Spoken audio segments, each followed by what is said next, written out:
Alright. Let us continue our discussion for credit transaction. Ngayon, dito tayo sa next topic natin.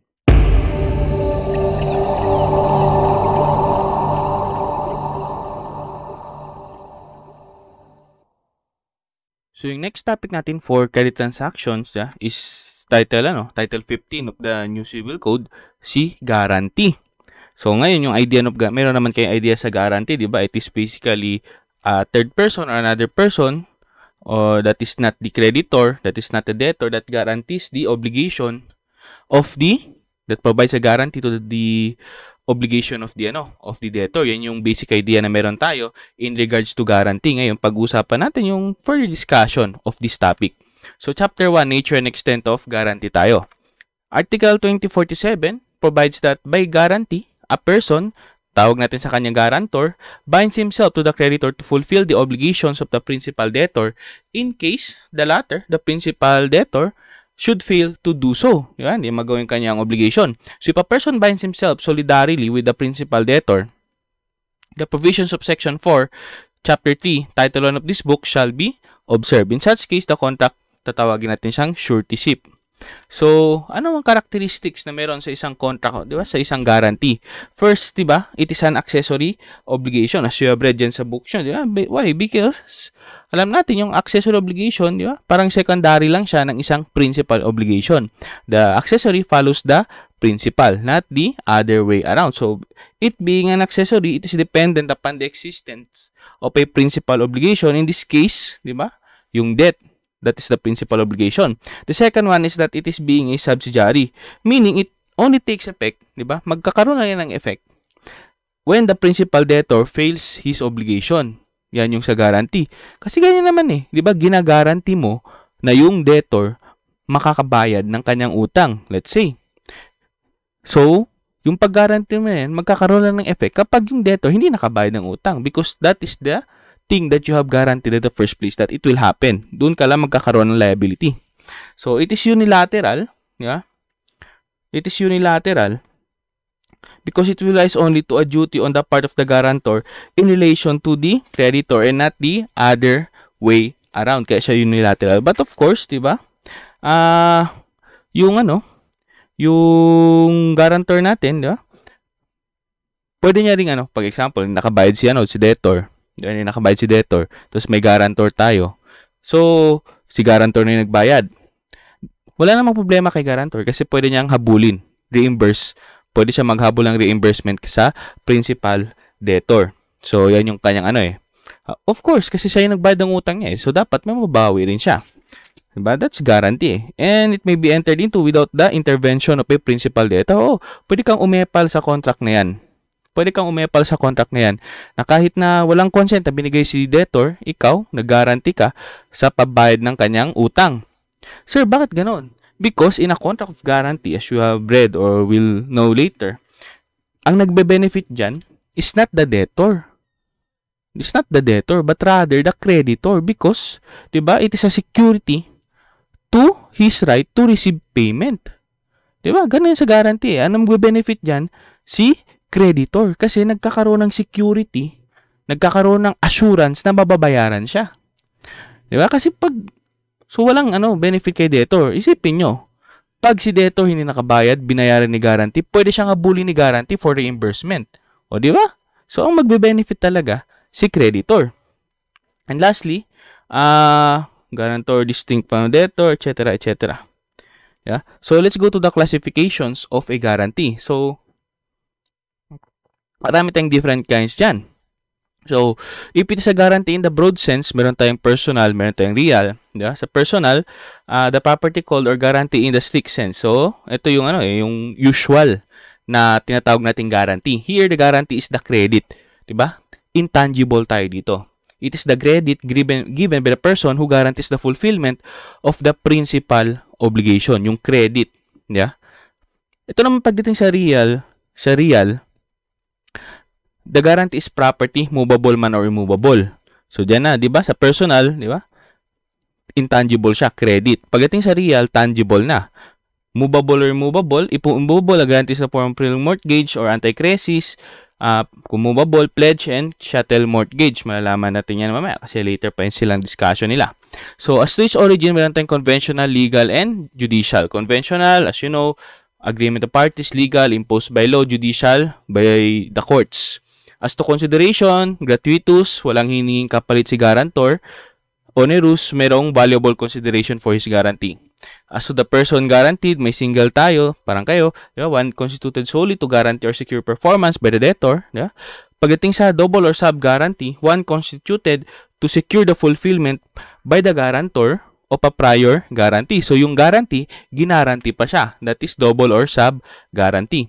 And lastly, as to its scope and extent. So, meron tayong indefinite at definite. Sa definite, one where the guarantee is limited to the principal obligations only or to those specific portion thereof. Kasi definite eh. So, alam mo. Di ba? Klaro siya.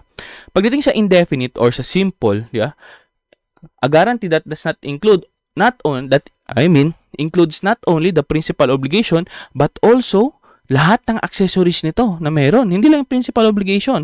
All its accessories like the interest including judicial costs. So, yun. Yan yung mga classifications of guarantee natin. Guarantee may also be continuing or not. So, as you have read here, meron tayong tinatawag na suretyship sa second paragraph. So, ano nga ba ito siya? Diba? Suretyship may be defined as a relation which exists where one person, the principal or the obligor, has undertaken an obligation and another person, the surety, is also under a direct and primary obligation or other duty to a third person. Ito na yung si obligee. So, who is entitled to but one performance, and as between the two who are bound, the one rather than the other should perform. So, specifically, suretyship is a contractual relation from an agreement whereby one person, the surety, engages to be answerable to a third person for the death, default, or miscarriage of another known as the principal. So, anong difference silang dalawa? Parang may similarities. May similarities si suretyship at si guarantee. Diba?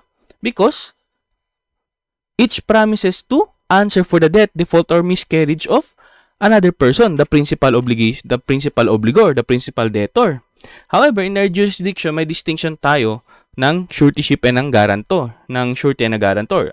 And these are as follows. A surety and a guarantor, unlike in that the surety assumes liability as a regular party. Yan yung nagdi-difference sa kanya. Regular party to the undertaking. So, para siyang nagiging co-debtor. Yan yung nangyayari kay suretyship. Nagiging co-debtor yung third person. While the liability of the guarantor depends upon an independent agreement to pay the obligation if the primary debtor fails to do so. So, the guarantor is secondarily or subsidiarily liable, collateral lang. While suretyship is primary liable. So, ganyan nangyari sa suretyship. Diba? Kasi kung guarantee lang, meron tayong debtor, may utang kay creditor. So, mangyari lang, si guarantor, diba? G yan. Ganyan na mangyari. Subsidiary lang siya. Pag hindi nakabayad si debtor, tsaka siya magbabayad. Sa isang suretyship, diba? May debtor ka dito.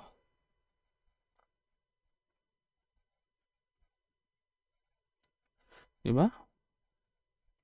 Okay, letter C yan. Man ko, bakit nagluloko pag maraming diba? Pag maraming slides ang isang isang PPT, ganyan talaga nangyayari sa kanya. Okay, dahan-dahan. Sa isang suretyship, para klaro lang, 'di ba? Kung dito makikita nyo sa guarantee, debtor may utang creditor, si guarantor third person lang or ina-assure niya lang, gina-guarantee niya lang 'yan. Subsidiary lang siya 'di ba? Pagdating dito sa suretyship, itong si surety, letter S yan, magiging na rin siya, co-debtor, di ba? Primary liable na rin siya. So, ganyan yung difference silang dalawa, di ba? Both of them promises to answer for the default, death, or miscarriage of another, pero nag-iiba sa liability, sa degree of liability, si guarantor at si surety. Di ba? So, let's go now to Article 2048. So, a guarantee is gratuitous unless there is stipulation to the contrary. So, alam natin gratuitous out of the liberality of the walang hininging kapalit. So, unless there's stipulation, so magiging onerous siya. Ito naman, a married woman may guarantee an obligation without the husband's consent but shall not thereby bind the conjugal partnership except in cases provided by law. So, basically, yung personal properties na lang yan. So, 2050. If a guarantee is entered into without the knowledge or consent or against the will of the principal debtor, the provisions of Article 1236 and 1237 shall apply. Di ba sabi natin kanina, guarantee is unilateral. Di ba? Papasok dyan si third person, magiging guarantor siya. So, it exists for the benefit of the creditor and not for the benefit of the debtor who is not a party to the contract of guarantee. So, ganyan yan yung nature ni guarantee. Di ba? Kasi anong explanation natin kanina? Guarantee sa security to the principal obligation. So, sino magbe-benefit sa security? Si creditor. Kasi mas tumaas yung assurance na may marireceive siyang bayad. So, bakit walang benefit kay debtor? Kasi the moment na hindi siya makabayad, si guarantee ang magbabayad. After that, pwede siyang habulin ni guarantee for reimbursement. So, klarong-klaro, si creditor yung nagbe-benefit in a guarantee. Yeah? So, furthermore, the creditor has every right to take all steps to secure the payment of his credit. Hence, it can be constituted without knowledge and even against the will of the principal debtor. Sir, parang familiar naman yung ganyang Parang familiar yung ganyang instance na babayaran ni third person ng outside party yung utang ni creditor, yung utang ni debtor. Parang familiar yung concept na yan. Because you've already talked about it, yeah? Nung sa obligation and contracts. Napag-usapan natin yan, di ba? Yung may third person, babayaran yung utang ni creditor, ni debtor. So, anong magiging effect? Depende kung may consent or without knowledge ni debtor, di ba? May consent, ibang effect. Walang consent or without the knowledge, iba rin yung magiging effect. Diba? Napag-usapan natin yan nung obligation. Ngayon, ganito rin yung magiging applications pagdating dito. Kapag may consent ni debtor, yung kapag pumayag si debtor, may knowledge sa guarantee or kapag wala or against it. So, the right of a third person who pays or performs the obligation of the debtor and one who guarantees the obligation of the debtor are similar. Hence, the same rule, diba, will apply on the payment.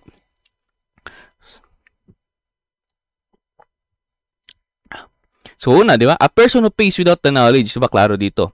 Without the knowledge or against the will, can only recover insofar as the payment has been beneficial to the debtor. And he cannot compel the creditor to subrogate him in his creditor's right, such as those arising from mortgage, guarantee, or penalty. Yan yung mangyayari. Diba? Example, ano yung ginamit natin example last time? May utang na 10,000 pesos si debtor. May utang siya 10,000 pesos. Base niya naman dito sa example. Similar lang yun.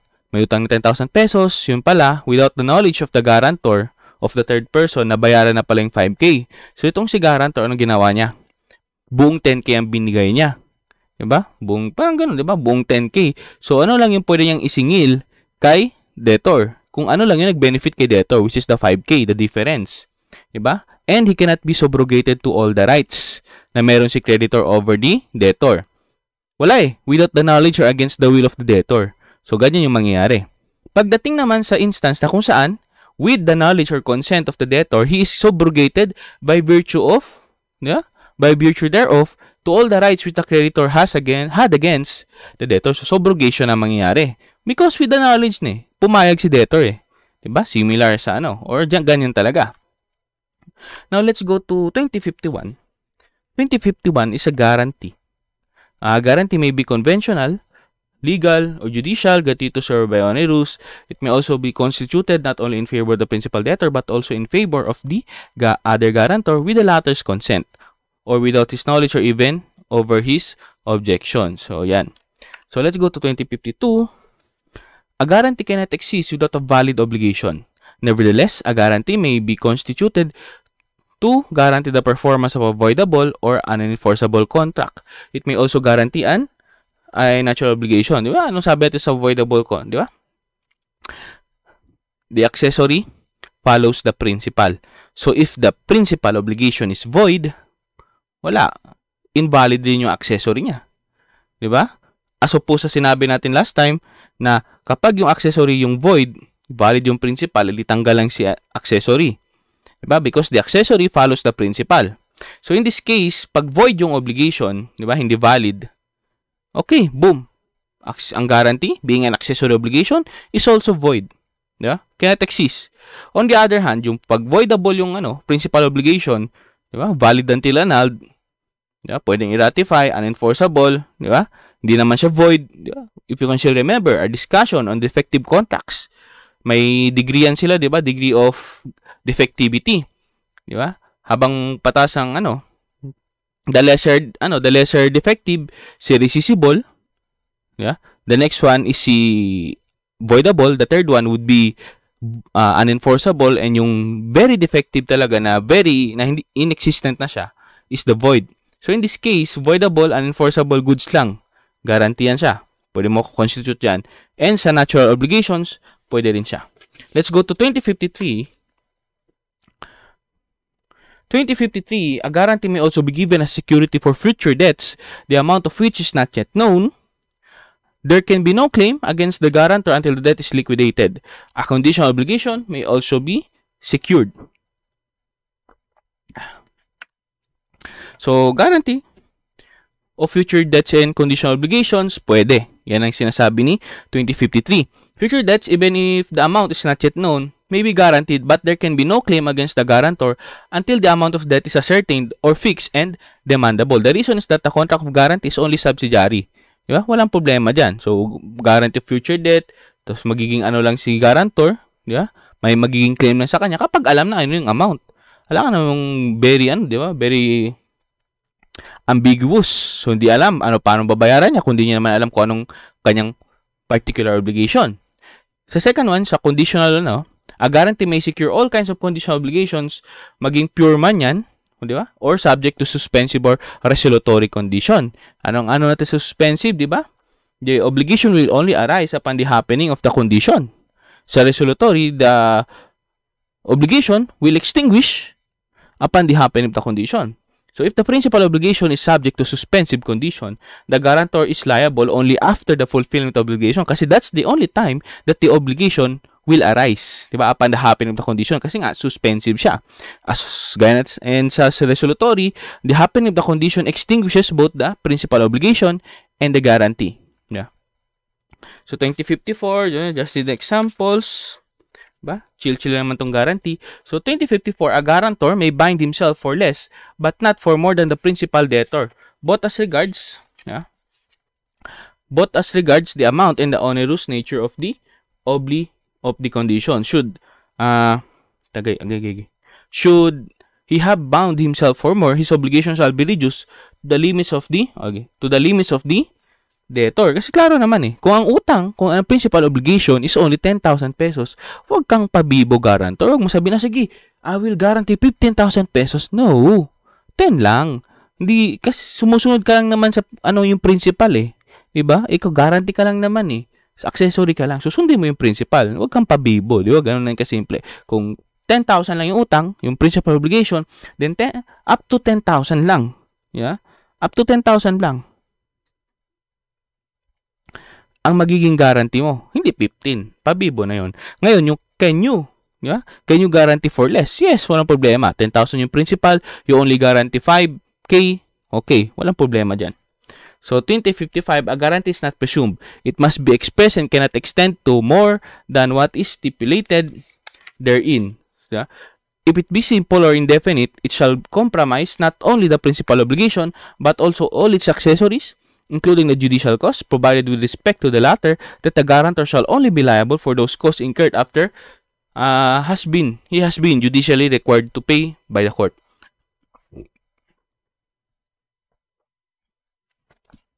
So, klarong-klaro naman anong sinasabi ni Article 2055, yeah? Guarantee not presumed, meaning it should be expressed. Dapat klaro na may guarantee, yeah? So, guarantee requires the expression of the consent on the part of the guarantor to be bound. It cannot be presumed because the existence of contract or principal obligation. It must not only be expressed but also must be reduced to writing.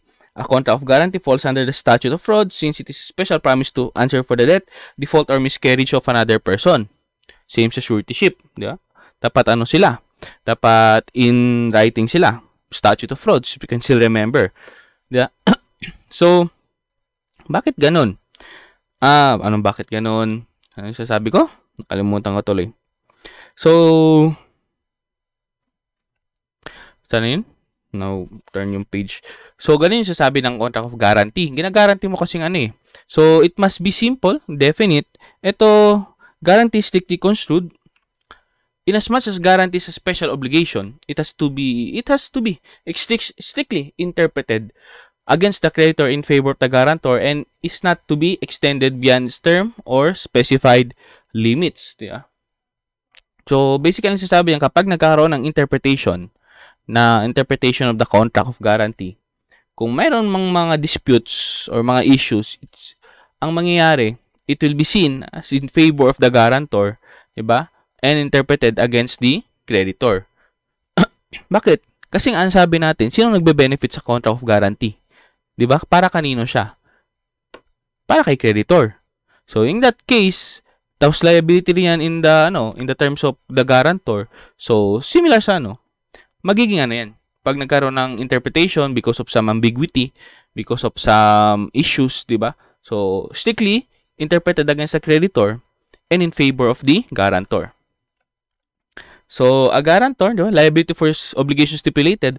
A guarantor is liability only for the obligation of the debtor stipulated upon and not to obligations assumed previous to the execution of the guarantee unless an intent to be so liable is clearly indicated. And lastly, guarantee to render accounting. Also, a guarantee that the debtor will render accounting cannot be extended to include the guarantee that the money due to the creditor will be delivered. So, that's how you strictly construed. Ngayon, kasama dito sa discussion under Article 2055, yung na-mention dito, si simple or indefinite. Yung opposite niya is simple indefinite. Yung opposite niya, 'di ba, si definite. Si definite, klarong-klaro lang, Klarong-klaro lang. Uy, yung page. Sa definite, when the guarantee is definite, anong sabi natin kanina sa classification? Principal obligation lang yung ginagaranti niya. Because klarong-klaro. Stated talaga na yun lang. Pagdating sa simple or indefinite, kapag hindi specified, if the terms of the contract of guarantee do not specify in clear and express manner that the liability of the guarantor is limited only to the principal, so anong mangyayari? It extends not only to the said principal obligation but also to its accessories, they being comprehended within the principal. So yan pag hindi klaro na definite yan or indefinite, assume it is indefinite. Meaning, hindi lang principal obligation ang ginagaranti ni guarantor but also all the accessories and payment of judicial costs kapag in-order siya ng korte na magbayad. So, definite, ibig sabihin, in-state talaga nila, ganito lang yung kanyang obligation. Ganito lang ang kanyang babayaran. Ganito lang ang kanyang ginagaranti, Pag hindi klaro, okay, assume indefinite yan. Now, let's go to 2056. One who is obliged to furnish a guarantor shall present a person who possesses integrity, capacity to bind himself, and sufficient property to answer for the obligation which he guarantees. The guarantor shall be subject to the jurisdiction of the court of the place where his obligation or this obligation is to be complied with. Ngayon, kasama niya si Article 2057. So, Article 2057, if the guarantor should be convicted in first instance of a crime involving dishonesty or should become insolvent, the creditor may demand another who has all the qualifications required in the preceding article. The case is accepted where the creditor has required and stipulated that a specified person should be the guarantor. So, anong pinag-uusapan natin dito sa 2056 and sa 2057? Yung pagpili ng guarantor, di ba? O sinong guarantor yung pwede, di ba? So, qualifications ng guarantor, di ba? No qualifications of a guarantor, he must possess integrity. He has the capacity to bind himself. Talks about the capacity to enter into contracts. And he has sufficient property to answer for the obligation which he guarantees. So, ano meaning yan? Dapat hindi siya insolvent. Diba? Paano mo gagawing guarantor ang isang insolvent na tao? Yung sarili niya ngang utang, hindi niya mabayaran. Diba? And ito, possess integrity. Dapat may credibility yan siya. Dapat may integridad yan siya. Diba? Trust. You can trust that person, basically. So, diba? You can trust that person. May integrity siya. He has the capacity. Hindi siya incapacitated. Yeah? Dapat may capacity siya to enter to contracts. And he has the sufficient property. Dapat hindi siya insolvent, basically. May pambayad siya. So, effect of subsequent laws of required qualifications, take note that the qualifications need only be present at the time of the perfection of the contract. Hindi na kailangan hindi siya continuous, di ba? Kailangan lang yung qualifications present when the contract was perfected. Hindi siya the subsequent loss of integrity or property or supervening incapacity of the guarantor would not operate to exonerate the guarantor of the eventual liability he has contracted. And the contract of guarantees continues. Kasi nga, ulitin na natin, sa present lang. Yeah? O sa present, sa perfection lang na contract, present dapat yung mga qualifications. But the creditor may demand another guarantor with the proper qualifications. Diba? Kahit na ganyan nangyari, he can demand na, may problema tayo dyan. So, palit na guarantor. Yeah? But he may waive it if he choose and holds the guarantor to his bargain. So, selection of guarantor, meron tayo specified person stipulated a guarantor, or the creditor has required and stipulated the specified person should be a guarantor. The substitution of guarantor may not be demanded because may specified si creditor. Ito naman, guarantor selected by the principal debtor, meaning siya mismo nag-endorse. Where the guarantor selected by the principal debtor, the latter answers for the integrity, capacity, and solvency of the former. And lastly, guarantor personally designated by the creditor, where, however, the guarantor is personally designated by the creditor, it is because that he considers him to have the qualifications for the purpose and the responsibility for the selection should therefore fall upon him and not on the debtor. So, that is a discussion for Chapter 1. Now, let's go to Chapter 2, which talks about the effects of the guarantee. So, dito ngayon tayo sa Section 1, diba? Effects of guarantee between the guarantor and the creditor. So, tatlong sections meron dito sa Chapter 2. Ito yung unahin natin, between the guarantor and the creditor. Article 2058, the guarantor cannot be compelled to pay the creditor unless the latter, the creditor has exhausted all the property of the debtor and has resorted to all the legal remedies against the debtor. So, sa general rule, mga kapatid, hindi yan automatic. Hindi yan automatic na pag hindi nakakabayad si debtor, hindi automatic na pwedeng habulin ni creditor si guarantor. No. That's the general rule. Hindi automatic. Because, as provided in Article 2058, may kailangan mo nang gawin si creditor. Kailangan niya munang ma-exhaust lahat ng available remedies. As a general rule, lahat ng available remedies bago niya pwede habulin si guarantor. Yan yung sinabi ng batas natin. So, hindi niya pwede basta-basta habulin si guarantor. So, ano may example niyan? Example, hindi nakabayad siya, hindi nakabayad si debtor. O, attachment sa property si debtor. Diba? Pag nanalo si creditor, benta yan, proceeds, apply sa utang. Ano pa pwede? Action Pauliana. Diba? If the debtor entered into contracts that would defraud his creditor, then the creditor can rescind. Diba? Can file an action Pauliana to rescind those contracts that was entered into by the debtor to defraud him. Mga ganon cases. So, sabi dito sa 2058, i-exhaust muna lahat ng remedies available bago habulin si guarantor.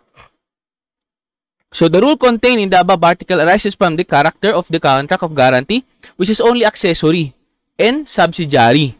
Pag narinig nyo yung subsidiary na yan, subsidiary subsidiary remedy, ibig sabihin, hindi yan yung unang pwedeng remedy na i-take into account mo. Subsidiary lang yan. Kapag wala na, hindi mo na naano yung principal remedy, tsaka lang siya pwede gamitin. Tsaka lang siya pwede ma-avail. So, the guarantor binds himself to the creditor to fulfill the obligation of the principal debtor only in the case the latter should fail to do so and cannot do so.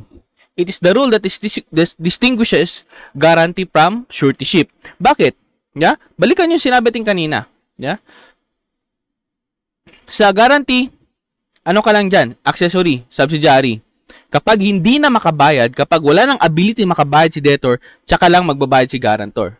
In this case, kapag na-exhaust na lahat ng remedies. Sa suretyship kasi, kapag yung debtor, yeah, ayaw magbayad, yeah, automatic mahabol na siya, no, surety. Automatic mahabol yan. Because the surety is a principal debtor. In that case, co-debtor na siya ang turing sa kanya. Na? So, guarantee, take note, the only time na maano general rule, the only time na mahabol si guarantor, if the debtor cannot, di ba? Take note, cannot, wala na siyang ability to pay. Sa suretyship, don't want to. Yung magkaiba yan, yung sa ayaw mo gawin sa hindi mo kayang gawin. Yeah? Ayaw mong gawin sa hindi mo kayang gawin. Sa guarantor or sa guarantee, hindi mo kayang gawin. Yeah? You don't have the ability to do.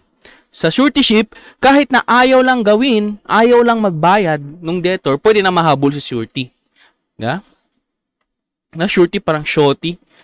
Konyo. Surety, pare. 2059 tayo. The execution shall not take place. Yeah? The execution shall not take place. Ba? Ano yung meaning yan, sir? The execution shall not take place. Sa 2058, yan yung time, yeah? Yan yung instance na kung saan kailangan mo nang ma-exhaust ni creditor lahat ng remedies bago niya mahabol si guarantor. Pero sinasabi si 2059, that is not the case in some of these instances. So, these are the exceptions na kung saan, kahit hindi pa na-exhaust lahat ng available remedies, pwede nang mahabol si guarantor. Yeah? 2059 is the exception to the rule in 2058. So, ano yung mga instance na yun? Yeah? So, dito provides 2059, if the guarantor has expressly renounced it, diba? If he has bound himself solidarily with the debtor, in case of insolvency of the debtor, when he has absconded or cannot be sued within the Philippines, unless he has left a manager or representative of his property. Excuse me po. If in the fifth one, it may be presumed that an execution on the property of the principal debtor would not result in a satisfaction of the obligation. So in the following cases, yeah, the guarantor is not entitled to the benefit of execution provided in 2058.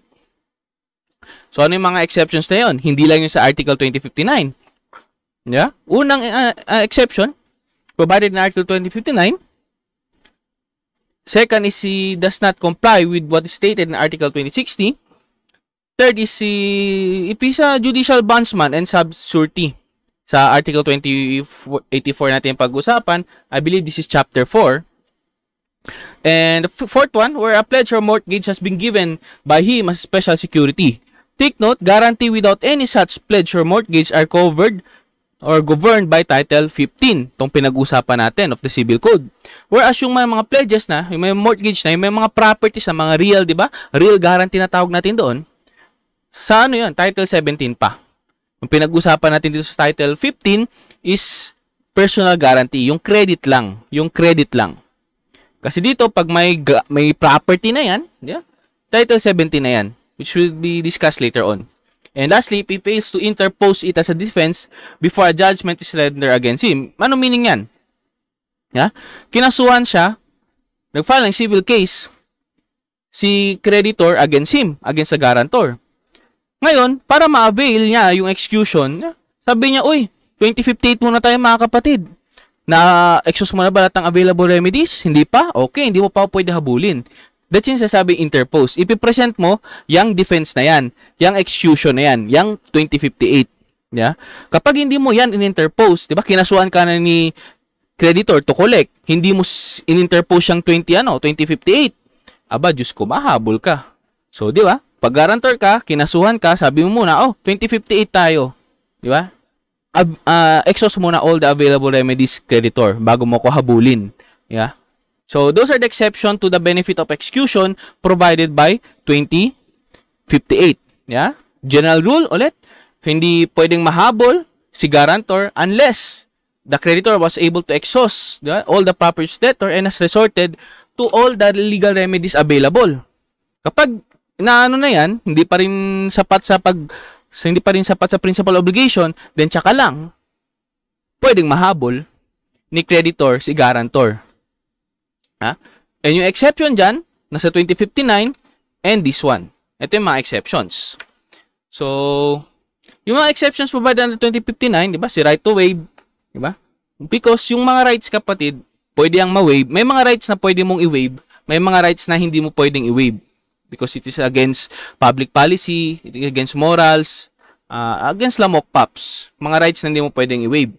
Pero itong right mo on 2058, the right of execution can be waived. This is a right that can be waived. Liability assumed that of surety, diba? Ginawa mong solidarying obligation mo, so naging principal debtor ka. O hindi na yan guarantee. Surety na yan. Diba? Surety. Number 3, insolvency of the debtor proven by unsatisfied execution. Debtor absconds cannot be locally sued and resort to all legal remedies, a useless formality. So, you can read it. So, let's go to 2060. So, 2060, in order that the guarantor may make use of the benefit of exclusion, he must set it up against the creditor upon the latter's demand for payment from him and point out to the creditor available property of the debtor within the Philippine territory sufficient to cover the amount of debt. And kadikit niya si 2061, the guarantor, having fulfilled all the conditions required in the preceding article, the creditor who is negligent in exhausting the property pointed out shall suffer the loss to the extent of said property for the insolvency of the debtor resulting from such negligence. So, itong 2061, 2060, magkadikit yan sila. Ano sinasabi dito? Yes, you have the right to interpose exclusion para hindi ka unang habulin, para i-exhaust muna ni creditor yung mga properties, di ba? Yung mga properties ni creditor, ni debtor, I mean. Pero kapag i-exercise yung right na yan, yung exclusion na yan, meron ka pa rin kailangan gawin.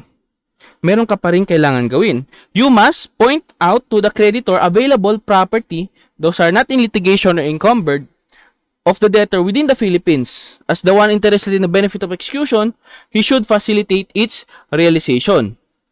Yeah? The demand for payment by the creditor upon the guarantor under Article 2060 can be made only after court judgment on the debt. So, kapag i-interpose mo yan, kapag sasabihin mo, oops, hindi mo na pwede habulin, exhaust mo na the properties, you should help. Yun ang sinasabi. You should help the creditor in pointing out alin yung mga properties dito ni available properties dito ni debtor sa Philippines. Okay, para yun yung habulin ni creditor. May properties sa dito sa Manila, may house and lot sa diyan sa Laguna, may kotse sa diyan sa Zamboanga. Point out mo. Ngayon, na point out mo na, it is now the duty, di ba? Having fulfilled the conditions, it is now the duty of the creditor, di ba? Para siya na maghabol. Pinoint out mo na tinulungan mo na. So, si creditor na bahala dyan. File lang sa attachment, di ba? Pag okay. Diretso sa auctions, proceeds, then, ibigay kay marireceive ni creditor for the payment of debt. Now, kapag naging negligent si creditor dyan, in exhausting the properties pointed out, yung mga losses na masasuffer ni creditor, siya yung magbe-bear niyan because of his negligence. So, klaro si 2060. Kahit na una, dapat there's a judgment of debt muna coming from the court. Tapos habulin ka na ni creditor, pero sabi mo right of exclusion 2058. Okay, walang problema doon. Pero kailangan mo siyang tulungan. Kailangan mo tulungan si creditor, ha? Point out mo ano yung mga properties. Okay, na point out mo na. Properties that are enough para mabayaran yung utang. So in that case, na point out mo na, creditor na ang bahala dyan. Yeah? Hindi ka, just because you said na hindi ka muna pwedeng habulin, ligtas ka na. May condition pa rin kailangan ma-fulfill. 2060. Yeah? So, 2062 tayo. In every action by the creditor, which must be against the principal debtor alone, except in the cases mentioned in Article 2059, the former, the creditor, shall ask the court to notify the guarantor of the action. So the guarantor may appear so that he may, if he so desire, set up such defenses as are granted him by law.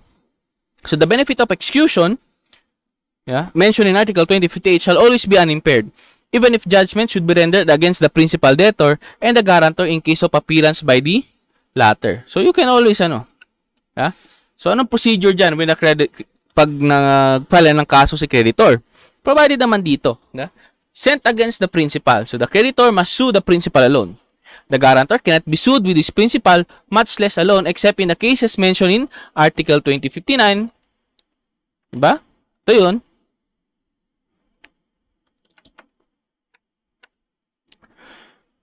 Where the guarantor is not entitled to the benefit of execution.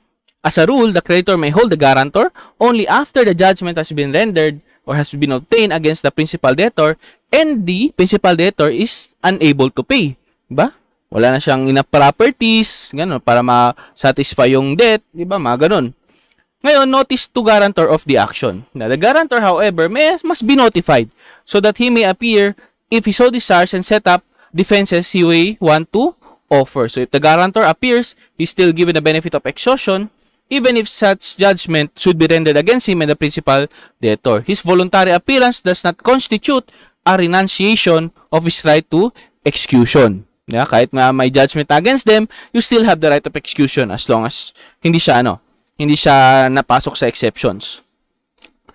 Ngayon, if the guarantor does not appear, he cannot set up the defenses which, by appearing, are allowed to him by law, and it may no longer be possible for him to question the validity of the judgment rendered against the debtor. So that is 2062. Kasuhan na yun na nangyari dyan. So 2063 tayo. Yung idea ng 2063 is it talks about compromise. And as you know, compromise, we have discussed this sa obligation and contracts natin. So compromise between the creditor and the principal debtor benefits the guarantor but does not prejudice him. The which is entered into between the guarantor and the creditor benefits but does not prejudice the principal debtor. So simple lang yan di ba? Sa compromise, ano nangyayari? It is a contract whereby the parties, by making reciprocal concessions, avoid a litigation to put an end to one that is already commenced. So ano sinasabi lang dito sa sa 2063? Kapag nag-compromise si principal and si creditor at si principal debtor, kung mag-benefit si guarantor dyan, goods. Pero kapag may effect yan na hindi maganda para sa kanya, then hindi yan magkakaroon ng effect.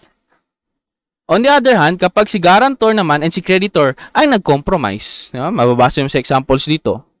Kapag mag-benefit kay debtor, goods. Kapag hindi, okay, hindi yan ma-apply sa kanya. Kasi why? Hindi naman sila naging part ng compromise na yan. So, bakit magkakaroon yan ng negative effect sa kanila? Kung may positive effect, good. Kung negative, no. Because, hindi naman sila party dyan.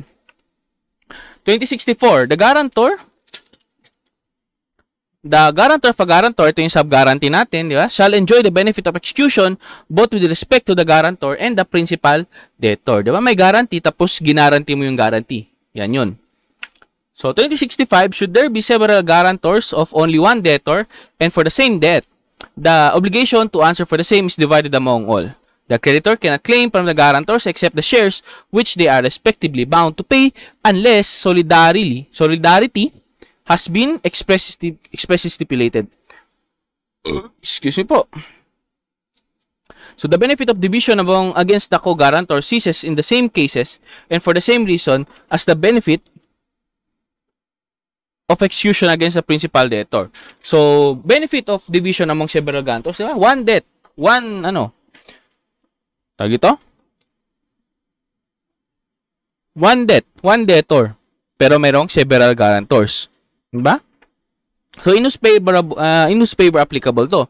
So, in addition to the benefit of exhaustion granted under 2058, this article entitles several guarantors of only one debtor and for the same debt to what is known as the benefit of division. So, their liability is only joint. That is, the obligation to answer for the debt is divided among all them. Proportionate yan, prorata yan. Therefore, the guarantors are not liable to the creditor beyond the shares which they are respectively bound to pay. So, the assumption is, pagdating sa Di ba? General rule naman natin, joint yan unless the law, the stipulation of the parties provides that it is solidarity. So, the exception to this rule is when solidarity is expressly stipulated.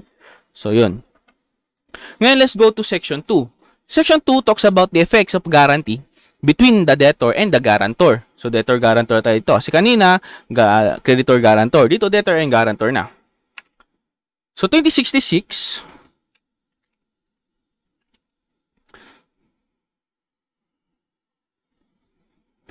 the guarantor who pays for a debtor must be indemnified by the latter.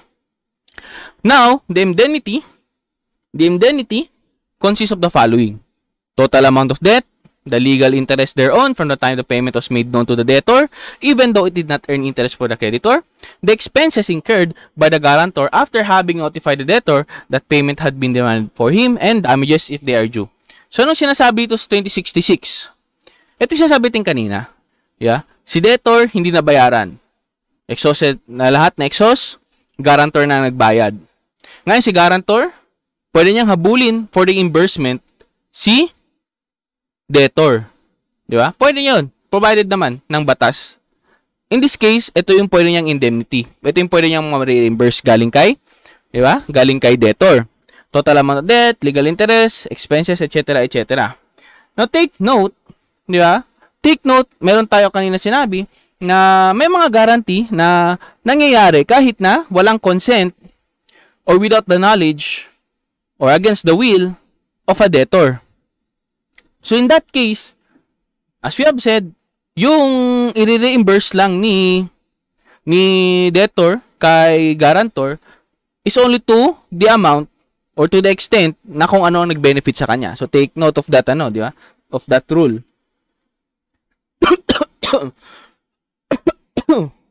Excuse me po. So, 2067 tayo. The guarantor who pays is subrogated by virtue thereof to all the rights which the creditor had against the debtor. If the guarantor has compromised with the creditor, he cannot demand of the debtor more than what he has really paid. So, as you know, subrogation, di ba? Ano nga subrogation? The person subrogated will ma-receive niya all the rights thereto. Subrogation transfers to the person subrogated the credit with all the rights thereto appertaining to that particular. Diba, lahat ng rights, diba? Kasi kanina, ano sabi natin? Kapag may consent, kapag pumayad si debtor, nagbayad si guarantor, subrogated. Pero kapag walang consent, without knowledge or against the will, 'di ba? Up to the benefit lang. Extent ma-reimburse lang, ang masasauli lang is to the extent which benefited the debtor. Ganun yung nangyari, 'di ba? So dito ang nangyari, obvious na may consent, aware si debtor, 'di ba? So subrogation nangyari. So, the guarantor who pays is subrogated by virtue thereof to all the rights which the creditor had against the debtor. So, guarantor's compromise with the creditor, he cannot demand of the debtor more than what he has really paid. Just etc., etc. If the guarantor should pay without notifying the debtor, the latter, may enforce against him all the defenses which he could have set up against the creditor at the time the payment was made. Ito yung mga instances, di ba? Guarantor ka, bigla mong binayaran yung utang ni debtor mo. 'Di ba? Bigla mong binayaran without notifying him. So ano mangyayari diyan? Mababawasan ang rights mo. The debtor can set up defense against you. Like what? Kapag nagkaroon ng example. Kapag si debtor already paid the creditor, tapos nag-render ka ulit ng payment kay creditor. Anong pwedeng sabihin ni debtor sa'yo? Uy, Diyos ko, anong ginagawa mo? Wala kang pwedeng mahabol sa akin. Ito already ito already paid. Di mo man ako ni-notify. The debtor can set up that defense.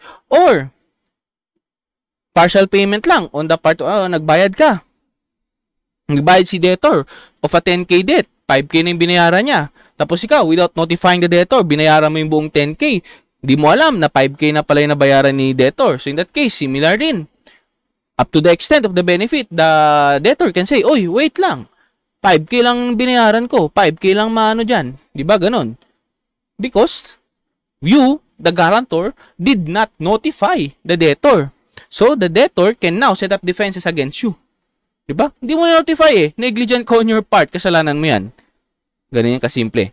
2069. If the debt was for a period and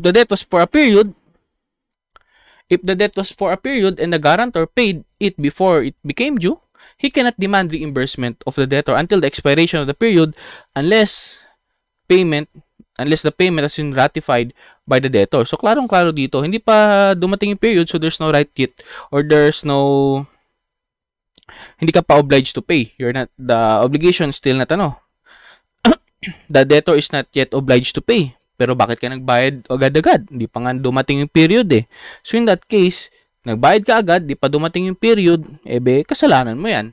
So you cannot compel for indemnification. Diba? Hindi mo pwedeng sabihin kay debtor na, uy, binayaran ko yung utang mo. Bayaran mo na ako. Hindi mo pwedeng sabihin yan. Because sasabihin sa'yo ni debtor, abay, gago ka pala eh. Hindi pa nga dumadating yung period, binayaran mo na agad. Bahala ka dyan. Wala ka pa ring right until the period arrives. Ganyan kasimple si 2069. Nice. So, where do you ganito, etc., etc. 2070, if the guarantor has paid without notifying the debtor, the latter, not being aware of the payment, repeats the payment, the former has no remedy whatever against the debtor, but only against the creditor. Yan, sample natin kanina. Nevertheless, in case of gratuitous guarantee, if the guarantor was prevented by a fortuitous event from advising the debtor of the payment, the creditor becomes insolvent, the debtor shall reimburse the guarantor for the amount paid. Sabi tin kanina dito sa 2068, kapag nagbayad si guarantor without notifying the debtor can set up defenses. Diba? Set up defenses.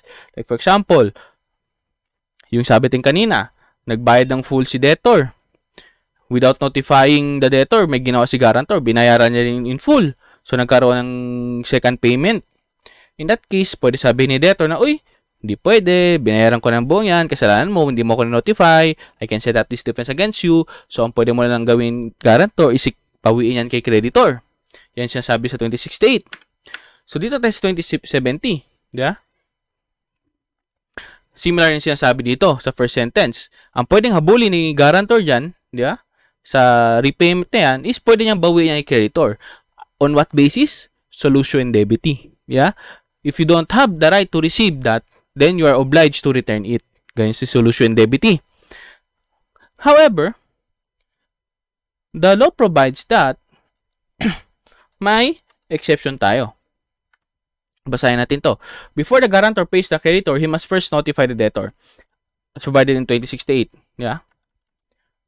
If he fails to give such notice and the debtor repeats the payment, the guarantor also only remedy is to collect from the creditor under the legal basis of solutio indebiti. But he has no cause of action against the debtor for the return of the amount paid by him kahit na ma-insolvent si creditor. So, in that case, hindi niya mababawi, di ba? Being at fault for not advising the debtor, the guarantor must bear the loss. So, di ba? Pag naging guarantor kayo, make sure i-notify yung debtor nyo. Kasi mala nyo na ano na pala. Kontakin mo na, uy, babayaran ko ng utang mo ha. So, hindi, sabihin sa'yo debtor, uy, wait lang. No need na, nabayaran ko na yung kahapon. Or nabayaran ko na yung kanina.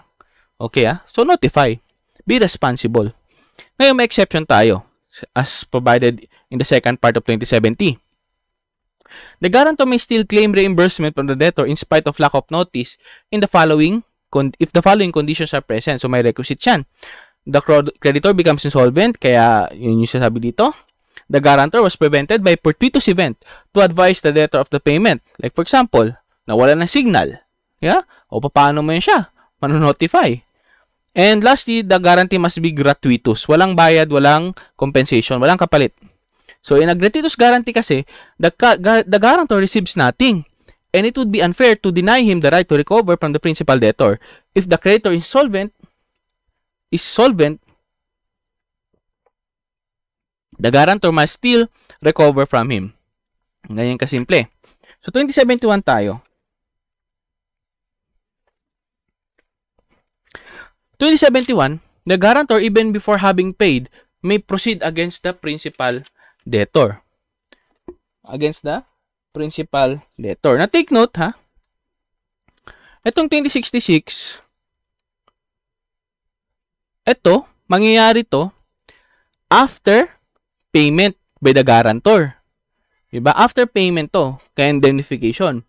Dito nangyayari sa 2071, ito yung mga pwedeng gawin ni guarantor before payment. Before any payment was made by him. Diba? So, as a general rule kasi, the guarantor has no cause of action against the debtor until he pays the obligation. Yung sa 2066, yun yung pwede magagawin niya. Ito sa 2071, ito yung mga instances where the guarantor may proceed against the debtor before the payment because the purpose is to enable the guarantor to take measures for the protection of his interest in view of the probability that he would be called upon to pay the debt. So, general rule, habang wala pang ginagawang payment, si guarantor, wala siyang he has no action or cause of action against the debtor. Habang wala pa siyang ginagawang payment. The exception to that is 2071. Because in this case, kahit na wala pang payment, in order to protect his right, diba? Pwede tong pwede tong i-avail ni guarantor in order to protect his right even though wala pang bayaran nangyayari. Diba? When he sued for the payment, in case of insolvency of the principal debtor, number 3, when the debtor has bound himself to relieve him from the guarantee within a specified period and this period expired. Number 4, when the debt has become demandable by reason of the expiration of the period of payment. Number 5, after the lapse of 10 years, when the principal obligation has no fixed period for its maturity, unless it be of such nature that it cannot be extinguished except with a period of longer than 10 years. Number 6, if there are reasonable grounds to fear that the principal debtor intends to abscond, and the principal debtor, if the principal debtor is in danger of becoming insolvent. So, in all these cases, the action of the guarantor is to obtain release from the guarantee or to demand security that shall protect him from any proceedings by the creditor and from the danger of insolvency of the debtor. So, ulitin lang natin, just to reiterate, 2066, actions that can be filed by the guarantor after payment, after niya binayaran. 2077, di ba? Kasi sabi, sa 2077, ito yung instances na mga may cause of action si guarantor kahit na wala pa siyang ginawang payment. Why?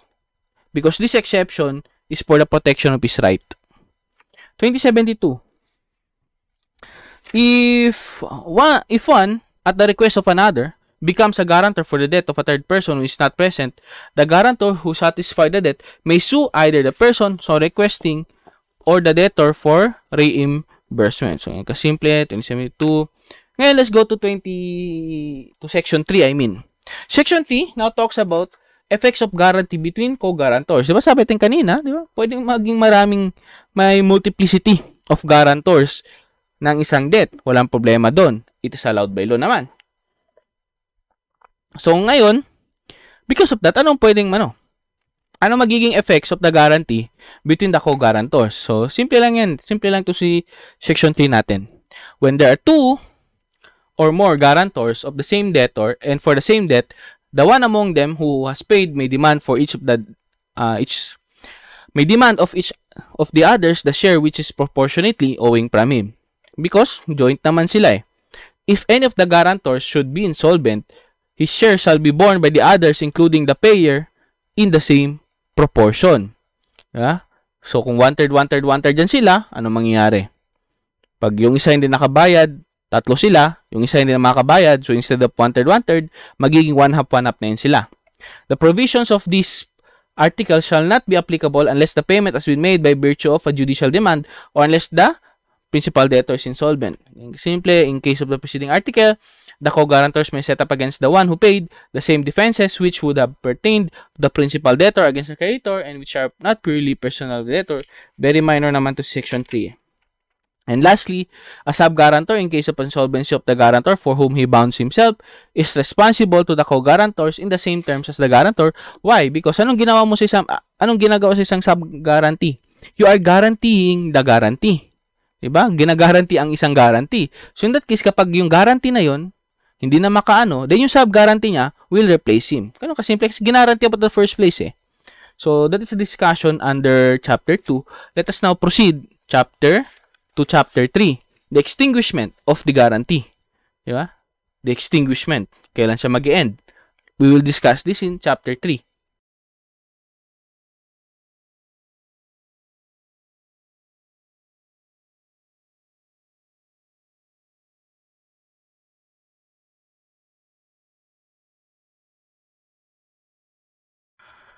So, Article 2076. So, the obligation of the guarantor is extinguished at the same time as that of the debtor and for the same causes as all other obligation.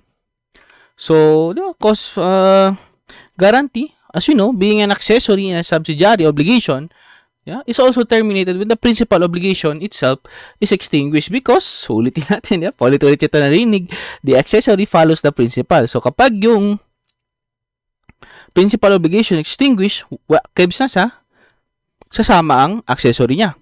So, the causes for extinguishing the obligation, as we have discussed in our obligation and contracts, in general, will be recalled as follows.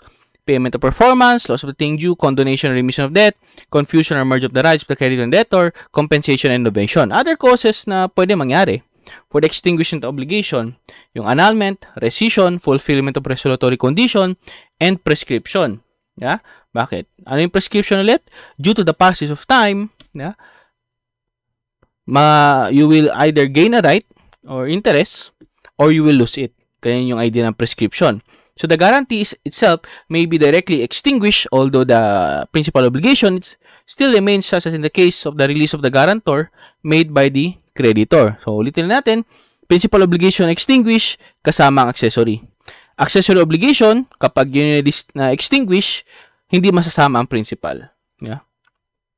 So, 2077, if the creditor voluntarily accepts immovable or other property in payment of debt, even if he should afterwards lose the same through eviction, the guarantor is released. So, ano nangyari sa 2077? Dasyon and pago. Diba? Hindi mabayaran ng pera, nagkaroon ng subsequent agreement na ito na lang ibibigay in lieu of payment of money. Okay, goods.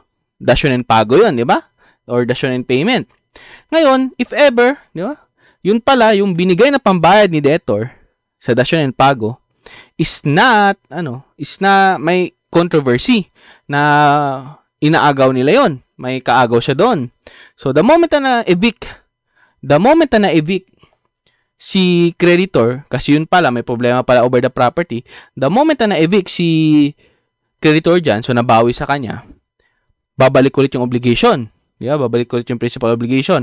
However, yung accessory obligation ng guarantee, hindi na babalik because of 2077. Because of 2077.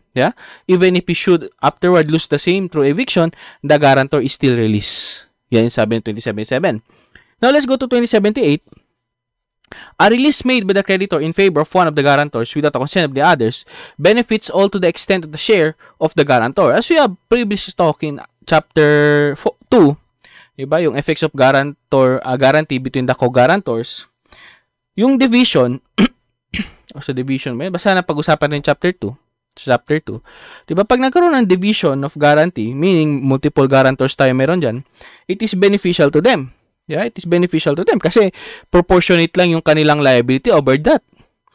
Ngayon, nagkakaroon ng problema kapag yung isa sa kanila na insolvent. Because kapag yun ang nangyari, they need to cover. The remaining solvent co-guarantors will need to cover that. So, example, natin, di ba? Kung 1/3, 1/3, 1/3 dyan, tatlo sila, 1/3, 1/3, 1/3, yung isa na insolvent, so yung remaining two, walang choice, 1/2 na sila. Kasi they need to, to cover that deficiency. Pag na-insolvent yung sa kanila. However, mag-ibang usapan pagdating sa 2078. Kasi dito, yung isa sa mga co-guarantors, nirelease mismo ni creditor. Sabi niya, sige, huwag ka na maging guarantee dyan, walang problema. Boom. Ngayon, ano mangyayari?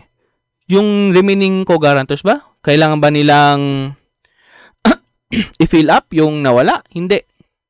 Kung nirelease ni creditor yan, example, 1/3, 1/3, 1/3 sila. Yung isa nirelease ni creditor, don't worry, hindi yan magiging 1/2 ang kanilang share. It will still remain to 1/3, 1/3. Di ba? Because benefits to the extent of the share of the guarantor to whom it has been granted. Yeah? So, yun yung naging ano nila. Hindi nila kailangan i-cover pa yung kulang. Yeah? Kung 1/3 yung ano nila, edi 1/3 lang. Because 2078, the creditor release. Di ba? Ni-release nila yan. Hindi yan sila pwede ma-prejudice in that case. Di ba? Hindi yan sila pwede magkaroon negative effect. Wala naman silang labot dyan eh. Di ba? Bakit bigla ni-release ni creditor? Aba, nadagdagan tuloy ng liability nila. No, sabi 2078, okay, wala. As it is yung magiging proportionate share nyo. 2079, an extension granted to the debtor by the creditor without the consent of the guarantor extinguishes the guarantee. The mere failure the part of the creditor when creditor demand payment after the debt has become due does not itself constitute an extension of the time referred to herein. So, ano nangyari dito? Yeah? Were released without consent of the guarantor. Ang usapan, January 1, bayaran na. Yeah? Kaso, itong si debtor at si creditor, bigla nagkaroon ng additional usapan or subsequent talk na instead of January 1, yeah, January 31 na daw. Yung bagong deadline ng utang, bayaran sa utang. Without the consent of the guarantor.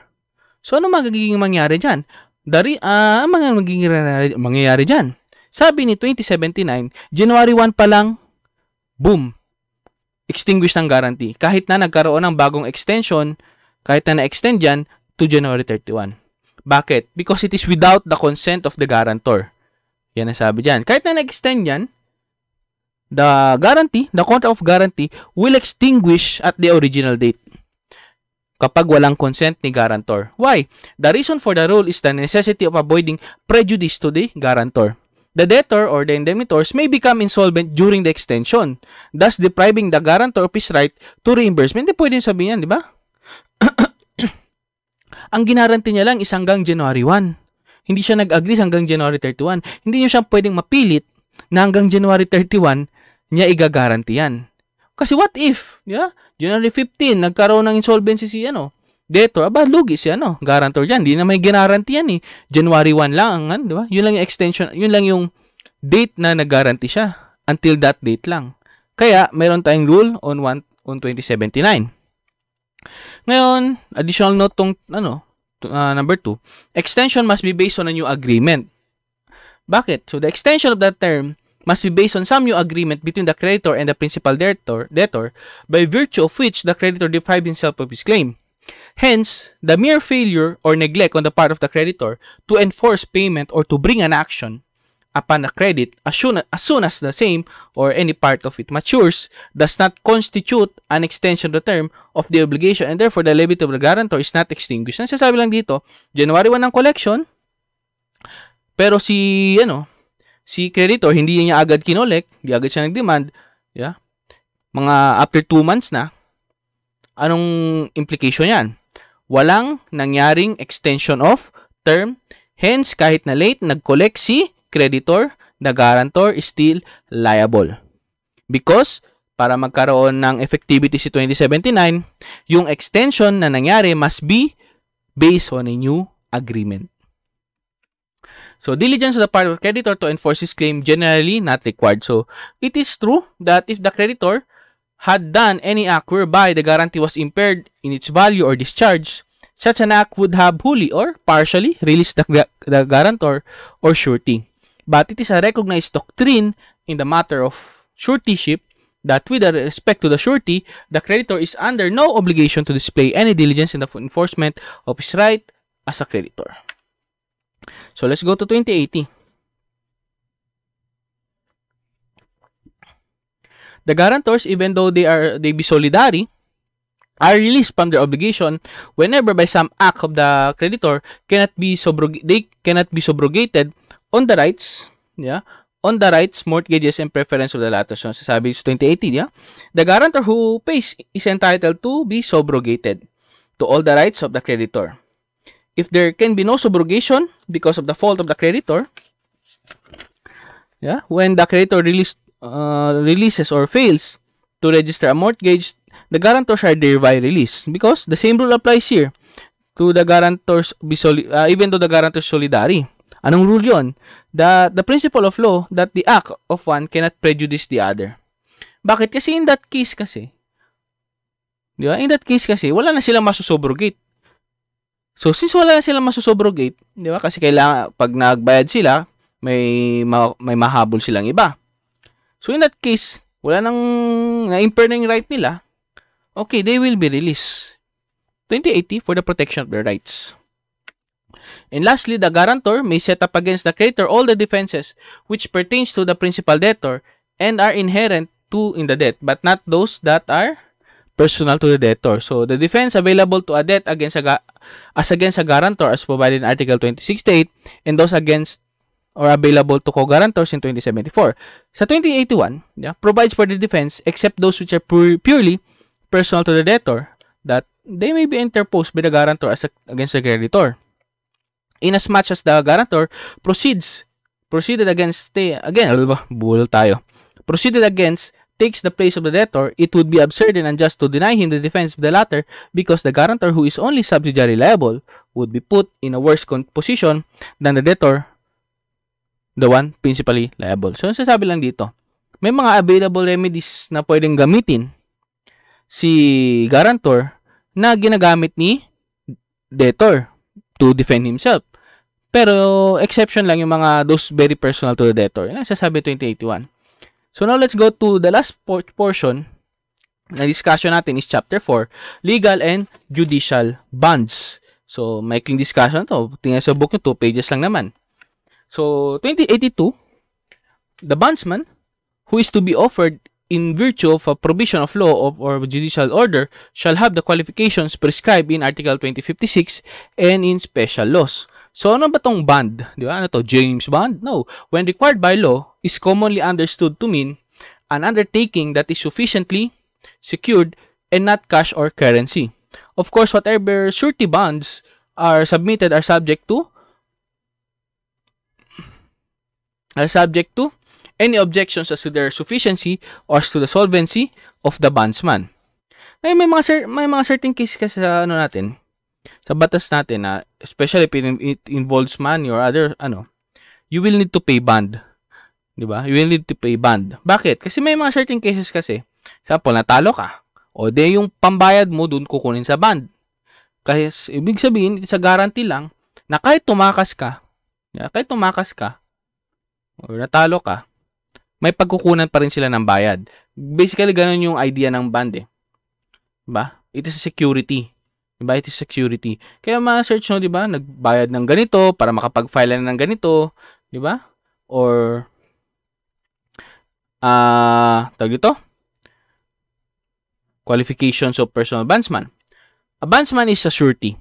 Yeah. Offered in virtue of a provision of law or judicial order. He must have the qualifications required of a guarantor and special laws like the rules of court. Ngayon, huwag nyo itong masyadong problemahin si Chapter 4 because this, law school churba na to eh. Kasi gaya na sabi ko, may mga certain cases na kailangan magbayad ng bond as a form of security. So, anong nature ng bonds? All bonds, including judicial bonds, are contractual in nature. Bonds exist only in the consequence of a meeting of minds under the conditions essential to a contract. Judicial bonds constitute merely a special class of contract or guarantee characterized by the fact that they are given in virtue of a judicial order. So, 2083 provides that if the person bound to give a bond in the cases of preceding article should not be able to do so, a pledge or mortgage considered sufficient to cover his obligation shall be admitted in lieu thereof. So, anong nangyari sa 20, kapag hindi makabigay ng cash, di ba, ganun? Diba? Because guarantee or suretyship is personal security. Na, ang mangyayari, di ba? Ang mangyayari, to, sa 2083, di ba? Guarantee or suretyship is personal, well, pledge and mortgage, property or real security. So, if the person required to give a legal or judicial bond should not be able to do so, ang mangyayari, yung property ang kukunin. Pledge or mortgage sufficient to cover the obligation shall be admitted in lieu thereof. And lastly, 2084, a judicial bondsman cannot demand the exhaustion of the property of the principal debtor. A surety or a sub-surety, in the same case, cannot demand the exhaustion of the property of the debtor or of the surety. So, bondsman not entitled to execution. Basically, yan sinasabi yan. Kasi guarantee lang yung pwede dyan. Diba? A judicial bondsman and a sub-surety are not entitled to the benefit of execution because they are not mere guarantors eh.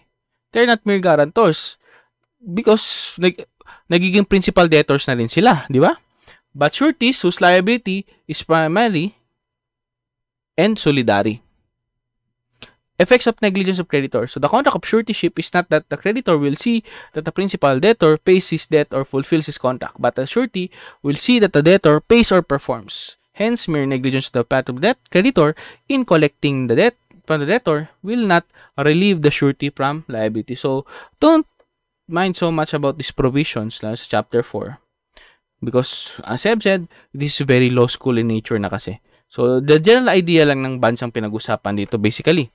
So, with that said, that is our discussion for guarantee. Di ba hindi naman ganung masyadong mahirap? Basic lang yung si guarantee. Just the core principles, good enough na yan. So, this is the